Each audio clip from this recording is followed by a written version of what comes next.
Cuatro bestias subiendo del mar, literal o simbólico. ¿Qué nos quería decir Daniel? ¿Qué revelaban estas cuatro bestias? Muy buenas noches, hermanos. Feliz sábado tengan cada uno de ustedes. Feliz sábado, Ronald. Feliz sábado, Marcos, y feliz sábado a todos. Que Dios los bendiga. Esta visión nosotros la encontramos en Daniel capítulo 7, versículos del 1 al 13.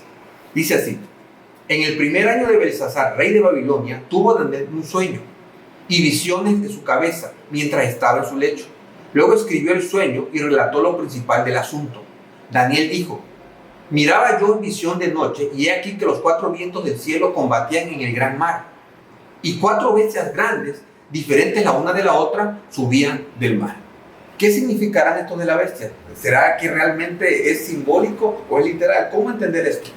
Bueno, tenemos que recordar que cuando hablamos de profecías apocalípticas, como es el caso de las profecías que están en el libro de Daniel y Apocalipsis, lo que se usan allí son símbolos y no cosas literales, no se refiere a cosas literales.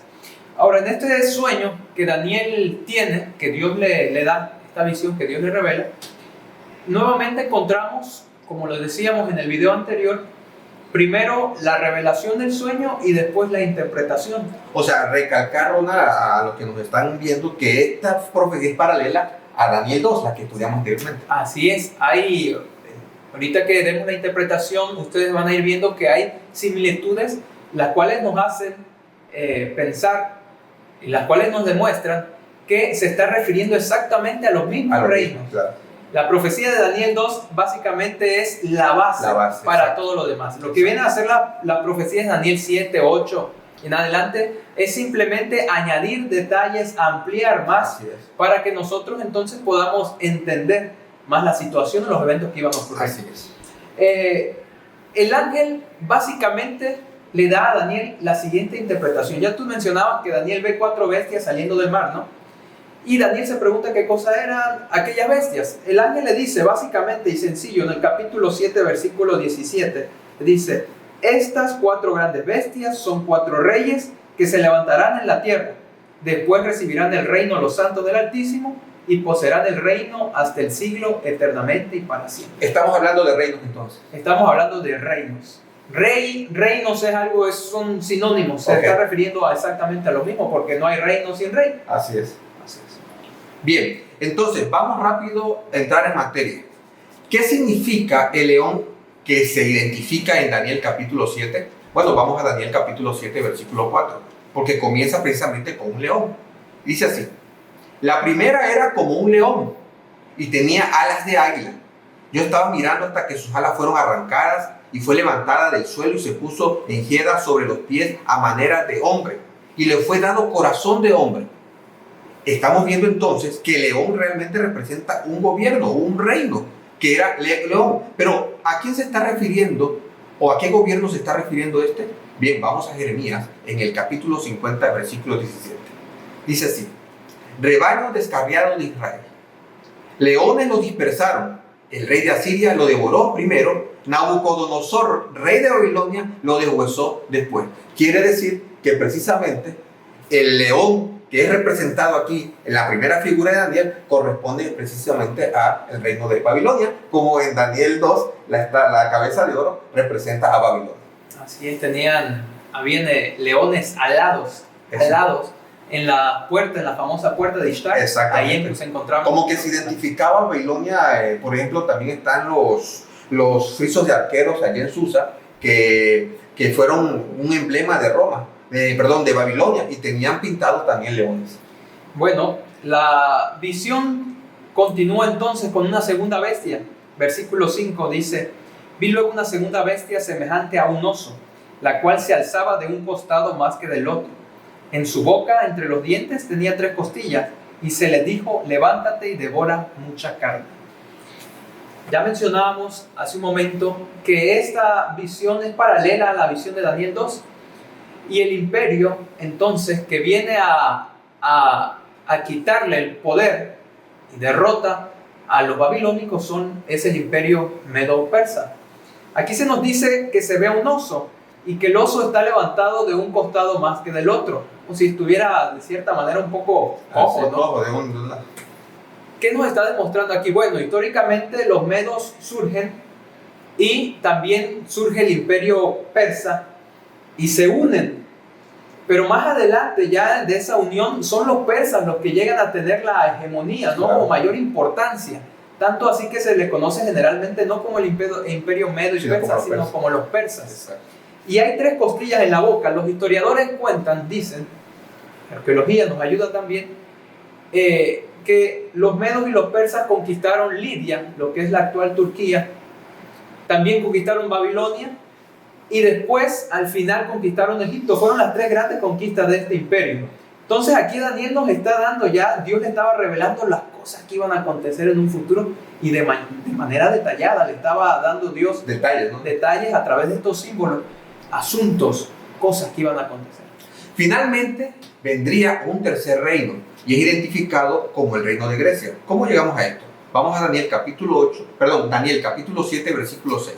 Dice así: después de esto miré y aquí otra bestia, semejante a un leopardo con 4 alas de ave en su espalda. Tenía también esta bestia 4 cabezas y le fue dado dominio. Estos 4 alas significan que conquistó rápidamente. Ustedes recordarán que conquistó rápido a Alejandro el Grande. A sus 30 años ya había conquistado todo el mundo y seguía conquistando más, ¿sí? Esa es la rapidez con la que Alejandro conquistó. Y las 4 cabezas simbolizan precisamente sus 4 generales. Cuando Alejandro muere, se quedan 4 generales al mando que se disputan todo lo que era el territorio de Grecia. Casandro, Lisímaco, Ptolomeo y Seleuco. Eran los 4 generales que representan esas 4 cabezas. Ahora, ¿cómo llegamos a corroborar que realmente era el gobierno de Grecia?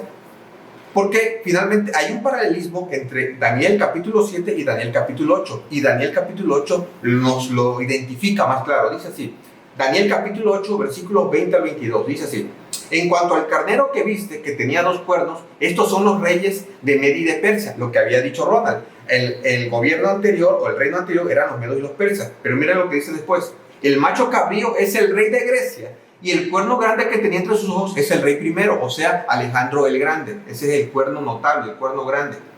Versículo 22. Y en cuanto al cuerno que fue quebrado, sucedieron 4 en su lugar. Estos 4 son las mismas 4 cabezas, sus mismos 4 generales. Si se dan cuenta ustedes, hay una similitud en todo esto.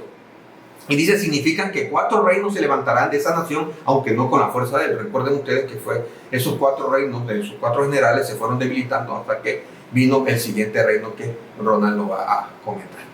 Entonces el cuarto reino, nos dice Daniel capítulo 7, versículo 7, es: después de esto miraba yo en las visiones de la noche y vi la cuarta bestia espantosa, terrible y en gran manera fuerte, la cual tenía unos grandes dientes de hierro, devoraba y desmenuzaba, pisoteaba las obras con sus pies y era muy diferente de todas las bestias que había visto antes de ella y tenía 10 cuernos. Es decir, después de la bestia que tú mencionaste, del leopardo con las 4 cabezas y 4 alas, aparece una bestia, pero es espantosa y terrible, y Daniel ni siquiera puede hallar algún animal que se asemeje a ella.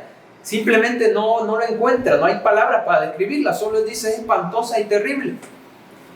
Y hay algo que une a esta bestia con los pies o las piernas de hierro de la imagen de Daniel 2. El hierro que hay en las piernas de la imagen de Daniel 2, encontramos aquí hierro también, pero en los dientes de esta bestia. Es decir, hay similitudes. Quienes conquistaron entonces a los griegos, al imperio griego, fue el imperio romano. El imperio romano es el imperio que más poderío tuvo, más poderío que todos los anteriores. Claro, exacto. Un imperio que gobernó vasto territorio y también por mucho tiempo. Todo el Mediterráneo. Todo el Mediterráneo. Es un imperio que cuando llegaba a un lugar a conquistar, destruía y arrasaba. Tanto así que tenemos la destrucción de Jerusalén. Claro. Y que apenas quedó un pedacito. No había mejores carniceros que los romanos. Que los romanos. Aquí se nos estaba mostrando entonces, le estaba mostrando a Daniel, y también para nosotros, que después de los griegos venía Roma, pero este poder romano iba a tener fases, y en la primera fase sería una Roma, pero Roma como imperio, Roma pagana. Y finalmente vendrían 10 cuernos que tenía esta bestia espantosa y terrible. Bueno, vamos a Daniel capítulo 7, versículo 24. ¿Quiénes eran esos 10 cuernos?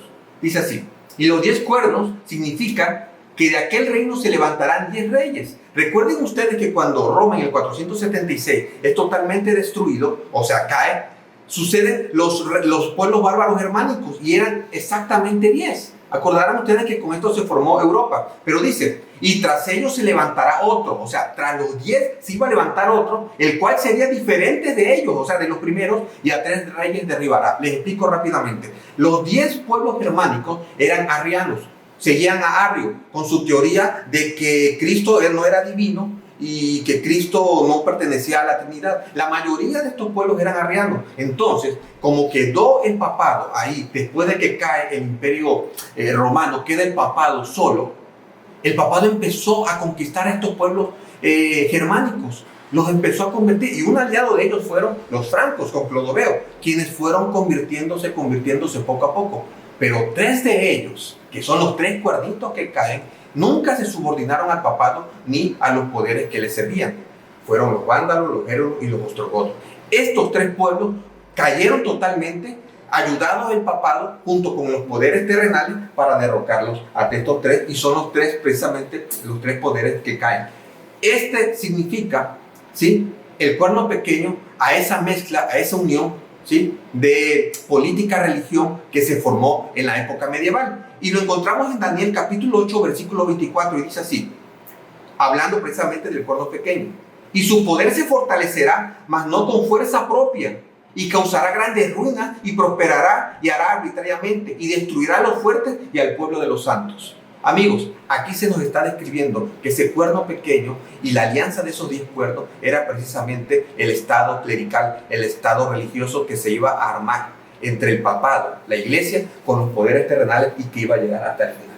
Sí, este poder que iba a gobernar por 1260 años, lo que Daniel menciona como tiempos y medio tiempo. Ahora, después de entonces de ese periodo que el cuerno pequeño, que el papado iba a gobernar, se nos dice en el versículo 9, Daniel dice: estuve mirando hasta que fueron puestos unos tronos, y se sentó un anciano de días. Su vestido era blanco como la nieve, el pelo de su cabeza como lana limpia, su trono llama de fuego, y fuego ardiente las ruedas del mismo. Un río de fuego procedía, y salían de delante de él. Miles de miles lo servían, y millones de millones estaban delante de él. El juez se sentó, y los libros fueron abiertos. Esto es después de que sucede lo del cuerno pequeño, ¿no?, y el periodo medieval. Así es. Voy a continuar y ahorita les explico. Dice el versículo 13: miraba yo en la visión de la noche, y vi que con las nubes del cielo venía uno como un hijo de hombre. Vino hasta el anciano de días, y lo hicieron acercarse delante de él. Es decir, después del periodo de gobierno del cuerno pequeño del papado, que llega hasta 1798, Daniel capítulo 7 no nos dice en qué momento, pero sí nos dice, va a haber un juicio. Lo que estamos leyendo aquí es una escena, claramente una escena de juicio, donde se ve el juez que llega, se sienta y preside entonces. Y están ante él millones y millones de ángeles. Y después aparece el Hijo del Hombre. ¿Quién es el Hijo del Hombre? El Hijo del Hombre es Jesús, y el anciano de días es Dios. Ahora, el Hijo del Hombre se acerca a Dios, ¿dónde? En el cielo. Esta escena de aquí está aconteciendo en el cielo. Claro, claro. No es la venida de Jesús a la tierra. Claro. Aquí no dice que viene a la tierra, sino que va hacia el anciano de días. Ahora, aclararles a los que nos están viendo, porque por ejemplo el periodo medieval se puede comprobar en la historia. Entonces cualquiera nos preguntaría, ¿y esto dónde sucede? ¿O dónde se llevó a cabo, no? Ajá. Y como tú estás diciendo, esta escena de juicio, hermano, se está llevando a cabo en el cielo. En el cielo, así es. Y se dice, el juez se sentó y los libros fueron abiertos. ¿Qué libro? ¿Qué libro? ¿Dónde? ¿De los libros de la SED, de primaria? No. Lo que nos está queriendo mostrar la palabra de Dios es que de cierta forma Dios tiene un registro de cada uno de nosotros allá. Acciones, tanto nuestras acciones buenas como las malas. La Biblia habla del libro de la vida, el libro de las memorias. Y Eclesiastés, por ejemplo, nos dice que Dios va a traer toda obra a juicio, junto con toda cosa buena o toda cosa mala. Es decir, hay claramente, la Biblia enseña la cuestión de un juicio antes de la venida de Cristo. Porque ya lo vimos aquí, estas escenas suceden entonces después de que el papado gobierna por 1260 años, pero antes de que Cristo venga. Así es. Escenas que se están llevando a cabo en el cielo. ¿Y quiénes van entonces a ser juzgados aquí? Dice el versículo 22, hasta que vino el anciano de días y se hizo justicia a los santos del Altísimo. A los santos del Altísimo, al pueblo de Dios, es el que entonces está siendo juzgado en este momento. No es toda la humanidad, son las personas que en algún momento de su vida han profesado Creer en Cristo. creer en Cristo. Los que no creyeron, ellos también van a ser juzgados, pero ese juicio queda entonces para los 1000 años que van a ser allá, que vamos a pasar en el cielo. Y llegó el tiempo, el versículo 22 continúa diciendo, y los santos recibieron el reino. Señores, estamos viviendo en un tiempo solemne. La semana pasada mencionábamos que estamos viviendo en los pies, en esta unión de iglesia y Estado, pero también estamos viviendo en un periodo de juicio que se está llevando a cabo en el cielo. Pero ese juicio va a ser dado a favor de los hijos de Dios. Es la justicia de Cristo la que nos cubre contra Amén. las acusaciones de Satanás. Y ese juicio va a ser dado a favor de los hijos de Dios. Por eso es la urgente invitación de que aceptes a Cristo como tu Salvador personal. Amén. Porque este juicio va a ser dado a favor tuyo, pero solamente si tienes al mejor abogado de todo el universo y de tu lado, que es Cristo Jesús. Bien, como se podrán dar cuenta, el futuro ya está escrito y una vez más Daniel 7 lo revela. Los reinos y finalmente antes de que venga Cristo hay un juicio que se está llevando ahora. Te invitamos, querido hermano, para que te entregues la vida a Cristo Jesús antes de que sea demasiado tarde, para que puedas gozar de ese gran reino, el reino de Cristo, la roca que jamás será destruida. Oremos. Gracias, Señor, porque podemos tener la seguridad, la certeza de que tú estás al control de la historia. Se está llevando a cabo un juicio en el cielo, un juicio que va a ser dado a favor de tus hijos. Cúbrenos con tu justicia y que las personas, Señor, que todavía no han tomado una decisión de seguirte, puedan ser convencidas por tu Espíritu Santo de que te necesitan a ti, Señor, para gozar algún día de ese reino eterno que ha de durar por los siglos de los siglos. Amén. Que el Señor te bendiga. Os sinais já estão a nos mostrar. Breve Jesus